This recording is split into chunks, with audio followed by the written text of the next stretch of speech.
Assalamualaikum warahmatullahi wabarakatuh. Salam semangat anak-anak semuanya. Kita bertemu lagi dalam mata pelajaran atau waktu motivasi Islam. Di sini saya akan menyampaikan berkenaan dengan pemuda Islam, semangat dan harapan. Dalam surah disampaikan bahwasannya sesungguhnya mereka atau Ashabul Kahfi adalah para pemuda yang beriman kepada Rabb-nya, kepada Allah Subhanahu wa taala, dan kami tambahkan kepada mereka petunjuk atau hidayah.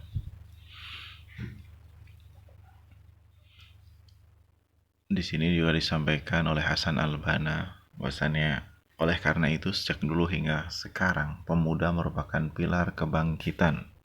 Dalam setiap kebangkitan, pemuda adalah rahasia kekuatannya. Dalam setiap fikrah, pemuda adalah pengibar panji-panjinya. Pemuda binaan daripada Rasulullah SAW. Yang pertama adalah Ali bin Abi Thalib, dibina sejak usia 8 tahun. Kemudian Zubair bin Awam 8 tahun, Arqam bin Abi Arqam 16 tahun, Ja'far bin Abi Thalib 8 tahun, Sa'ad bin Abi Waqqas 17 tahun, Utsman bin Affan 17 tahun, Usama bin Zaid 18 tahun, Sahih Ar-Rumi 19 tahun, Zaid bin Haritsah 20 tahun. Itu adalah beberapa contoh pemuda yang dibina oleh Rasulullah SAW secara langsung, dan kita lihat hasilnya. Mereka adalah teladan-teladan yang sangat luar biasa, sangat baik, yang bisa kita jadikan contoh dalam kehidupan sehari-hari kita. Kita lihat di sini idola kita. Idola kita siapa? Nah, idola kita adalah sebagai umat muslim adalah Nabi Muhammad SAW. Dalam hadis diriwayatkan bahwasannya ketika kita mengidolakan seseorang, maka di hari kiamat nanti kita akan dikumpulkan oleh idola kita tersebut. Nah, kalau idola kita adalah misalkan orang Nasrani atau orang di luar muslim, maka kelak kita juga akan dikumpulkan oleh idola kita tersebut. Nah, kalau bukan sesama muslim, bagaimana kita akan menuju surga Allah Subhanahu wa taala? Jadi idola kita adalah Nabi Muhammad SAW yang nanti akan memberikan syafaat kepada kita. Kenapa kita harus mengidolakan Nabi Muhammad SAW? Ini beberapa alasannya. Yang pertama, usia 0-4 tahun sudah menjadi yatim. Secara psikologi dan fisik telah distruktur dengan baik. Bagaimana kekuatan seorang anak yatim tanpa adanya seorang ayah, dia harus bisa mengolah batinnya secara psikologi dan fisiknya telah distruktur dengan baik. Harus kuat karena tidak ada sosok seorang ayah. Kedua, usia 4-6 tahun pembelahan dada. Ya, dibelah dadanya, dibersihkan oleh malaikat, kemudian diisi kembali dengan yang terbaik. Kemudian dia kembali kepada ibunya, Siti Aminah. Nah, di situ pembelajaran yang terjadi adalah kematangan secara spiritual dan kecukupan kasih sayang dari seorang ibu. Yang ketiga, usia 6-8 tahun tinggal bersama kakeknya. Ya. Kakeknya yaitu Abdul Muthalib, ya, yang merupakan pemuka daripada suku Quraisy di Arab, yang memiliki pengalaman politik yang sangat baik sehingga Rasulullah bisa belajar mengenai politik secara intensif kepada kakek beliau. Yang keempat, usia 8 tahun Rasulullah bekerja mengembala kambing bersama pamannya. Nah, di usia 8 tahun sudah memiliki semangat untuk mandiri, ya, bekerja, di mana dia harus belajar bagaimana nanti ketika dia sudah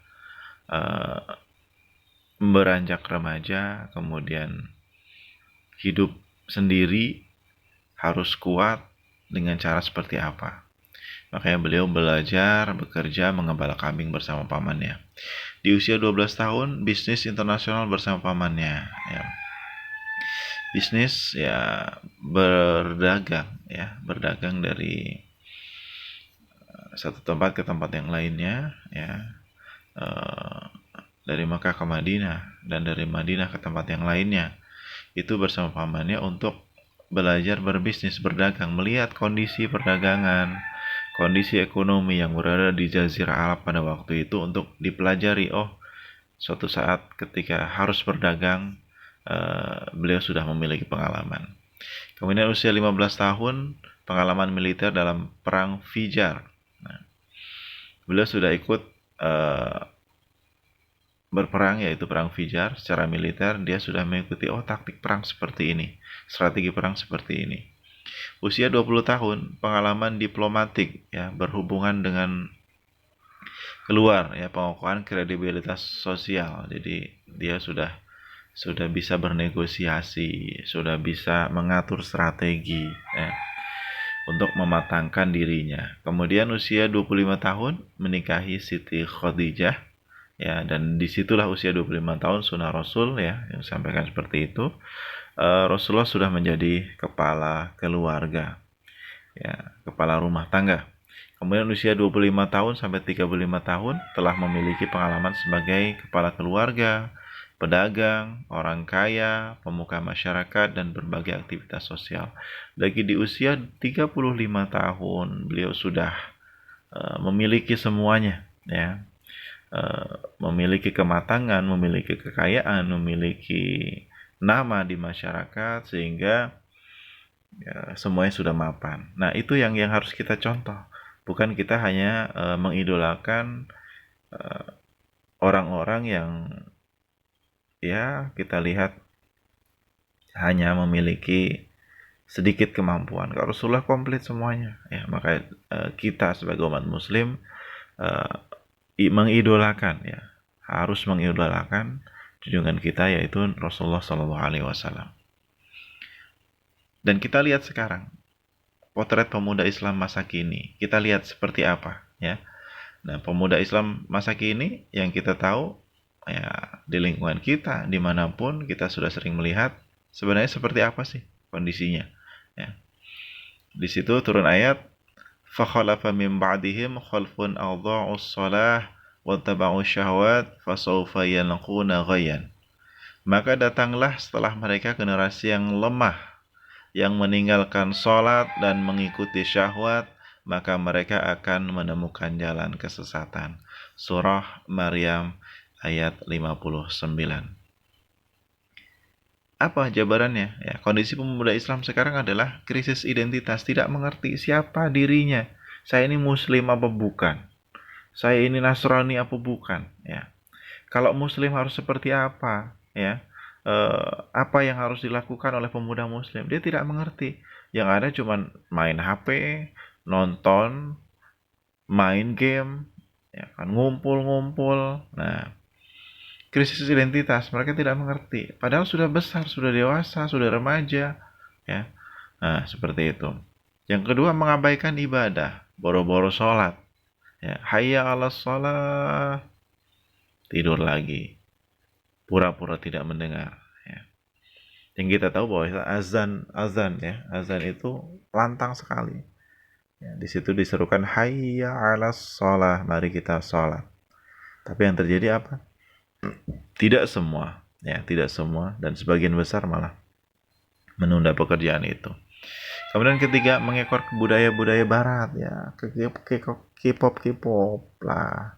Kemudian apa namanya, TikTok dan sebagainya seperti itu. Tidak usahlah, ya, kita lakukan hal seperti itu. Kita contoh Rasulullah seperti apa, Islami itu seperti apa, ya.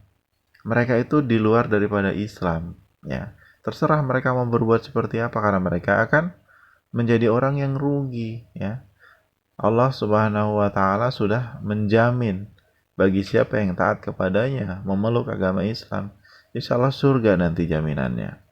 Nah, bagi umat Islam sekarang, pemuda Islam pada khususnya, nah ini yang harus kita sikapi secara bersama-sama. Yang keempat, menyanyiakan waktu. Kayak cuman main game, tidur-tiduran, ngobrol, ya kan, ngumpul-ngumpul, seperti itu. Mereka tidak pernah berpikir, ayo kita ramaikan masjid, kita ramaikan musola, majelis-majelis. Ya. Kita yakin kalau misalkan ya, eh, ada pengajian atau ada konser, mungkin kebanyakan pemuda lebih memilih konser daripada pengajian. Karena apa?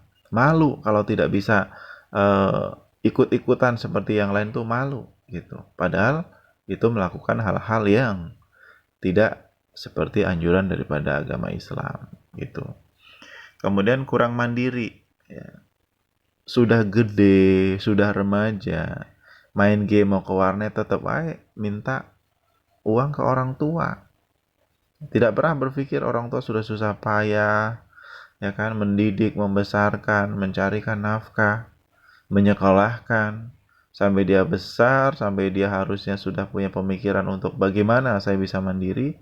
Ternyata anak-anak zaman sekarang belum bisa nyampe ke sana. Yang ada hanya mak, pak, bu, ayah minta uang buat jajan, buat ke warnet, buat beli kebutuhan sendiri yang seharusnya itu sudah disiapkan. Memang ketika anak-anak tidak ada kewajiban untuk memenuhi kebutuhan keluarga, akan tetapi ketika sudah mulai remaja, sudah mulai dewasa harus berpikir bagaimana kita mandiri, bagaimana kita bisa menghidupi diri kita sendiri. Tapi apa yang terjadi sekarang? Banyak yang masih mengandalkan tangan orang tua. Nah, pada halaman 10, gambar seperti itu, apakah mereka yang akan kita ikuti? Yang sekolah tawuran, ya kan? Kemudian pacaran, mabuk-mabukan, ngerokok, ya. Itu sama sekali bukan ciri daripada pemuda Islam. Malu-maluin, ya. Jadi jangan bangga dengan hal seperti itu. Jangan pernah menyontoh hal-hal seperti itu, ya. Kita tidak akan menjadi orang yang bermanfaat nantinya. Nah, inilah kita, nomor 11, generasi robbani yang kita banget. Kita, ya, bukan saya, bukan aku, tapi kita harus seperti ini. Anak yang baik, ya, yang berprestasi, yang mampu untuk menjadi contoh bagi siapapun. Potensi pemuda Islam itu apa? Intelektual, harus cerdas, harus pintar, harus mampu menjadi contoh. Dalam ilmu apapun, emosinya harus baik, tidak mudah marah, tidak mudah terprovokasi, ikut-ikutan tawuran, ikut-ikutan demo, seperti itu. Kemudian secara spiritual harus taat kepada Allah Subhanahu wa taala, beribadah, ya, rajin sholat, rajin ngaji, rajin ke masjid, dan secara fisik kita harus kuat. Kuat apa? Kuat dalam hal fisiknya. Fisiknya harus kuat, fisiknya harus bagus. Makanya dalam Islam diajarkan berenang, memanah, dan berkuda. Seperti itu. Ya, harus cerdas, harus emosinya bagus, agamanya juga bagus, fisiknya juga kuat. Ya, harus dilatih seperti itu. Sehingga muncul karakter pemuda Islam pada halaman 13. Yang pertama, akidahnya lurus. Ya, sholat ketika waktunya sholat, ngaji ketika waktunya ngaji. Ya. Ibadahnya benar. Ya. Bagaimana cara beribadah? Muamalah ma'anas, muamalah ma'allah, ya, muamalah ma'al bi'ah atau dengan lingkungan seperti apa. Ya, jadi jangan menyia-nyiakan waktu juga. Akhlaknya menawan, akhlaknya baik, ya, membantu sesama, kemudian mulutnya tidak berkata-kata kotor, tidak mencerca, tidak menggibah, tidak memfitnah orang lain. Kemudian mandiri dalam penghasilan nih, ya. Jadi kita bisa berpikir bagaimana caranya bisa berdagang, ya, kecil-kecil dagang apa, bisnis apa untuk membantu mencukupi kebutuhan pribadi kita. Kemudian mempunyai wawasan yang luas. Bagaimana kita melihat, belajar, ya, oh ternyata di luar sana itu banyak sekali hal-hal yang belum kita ketahui. Mencari ilmu sejauh dimanapun kita mau mencari, ya tidak ada kata batasan dalam mencari ilmu, sampai ke Mesir, sampai ke Cina, sampai ke Arab, sampai ke manapun, ya yang mana itu adalah tujuannya mencari ilmu. Kemudian memiliki fisik yang prima, harus kuat, sehat, ya. Kalau dengan fisik yang lemah kita ya tidak akan bisa mencapai tujuan itu. Karena apa? Fisik pun harus prima. Kita sholat juga harus sehat. Kita beribadah harus sehat. Apalagi kita sedang membantu orang lain pun harus sehat. Serius, apapun itu harus dihadapi dengan serius. Tidak boleh asal-asalan. Tidak boleh bercanda. Seperti itu. Sehingga apa? Hasilnya akan juga lebih baik.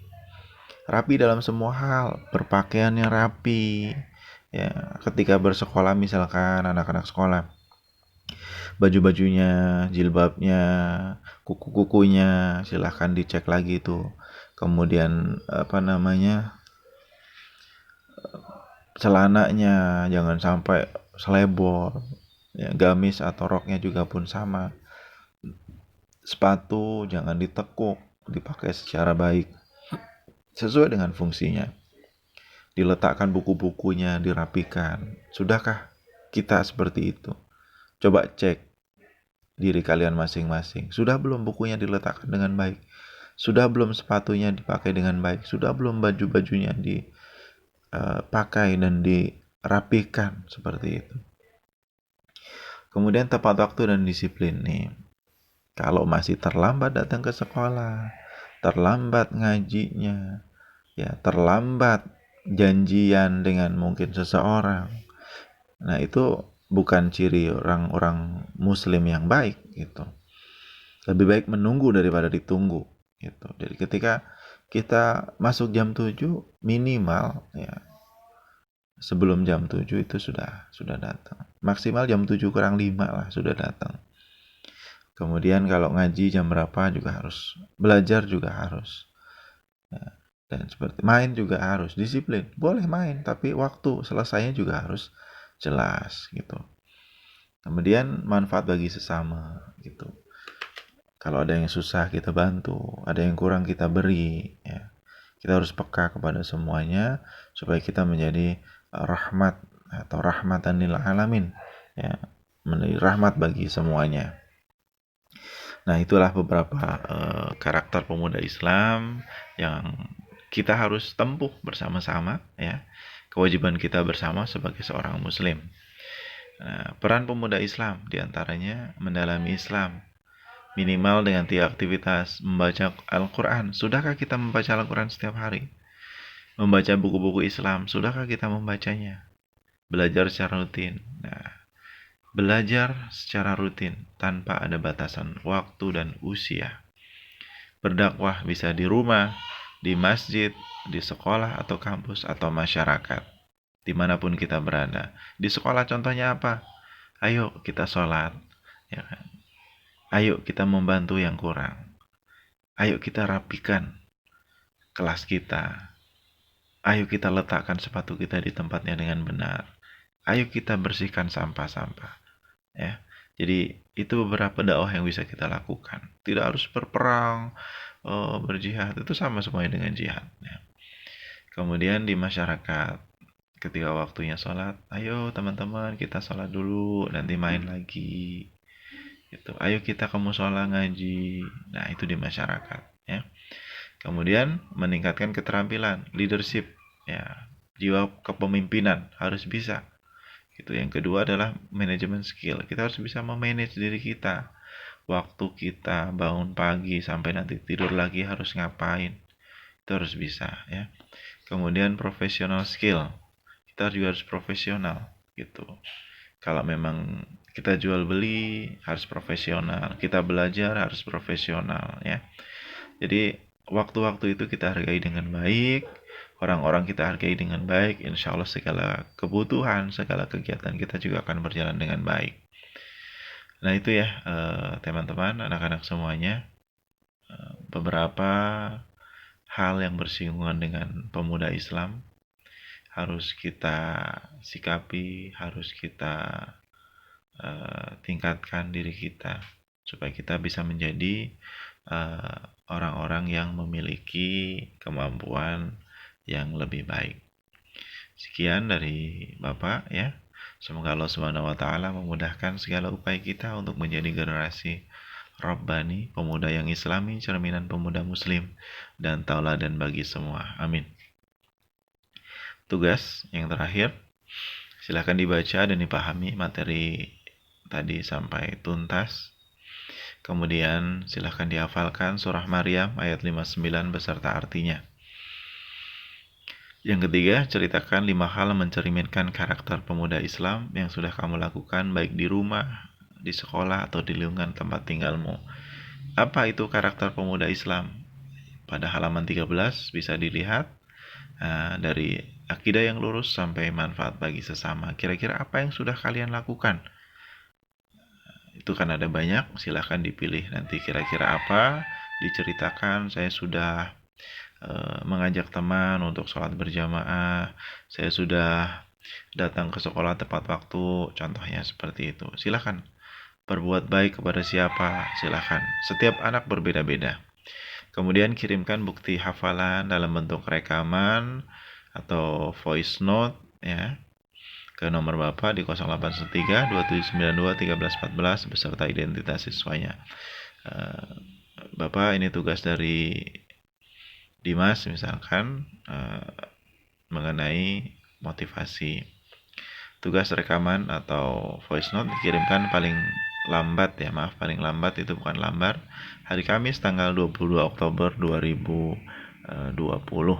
Silakan nanti di WA kan saja tugasnya. Kemudian di situ ada hafalan ya, surah Maryam ayat 59 beserta artinya, dan juga cerita mengenai hal-hal kebaikan yang sudah kamu lakukan di sekolah, di rumah, ataupun di lingkungan tempat tinggalmu. Mudah-mudahan kita selalu bisa melaksanakan segala kewajiban kita dengan baik ya. Terima kasih atas segala perhatiannya. Mohon maaf atas segala kekurangan. Wabillahi taufiq wal hidayah. Wassalamualaikum warahmatullahi wabarakatuh.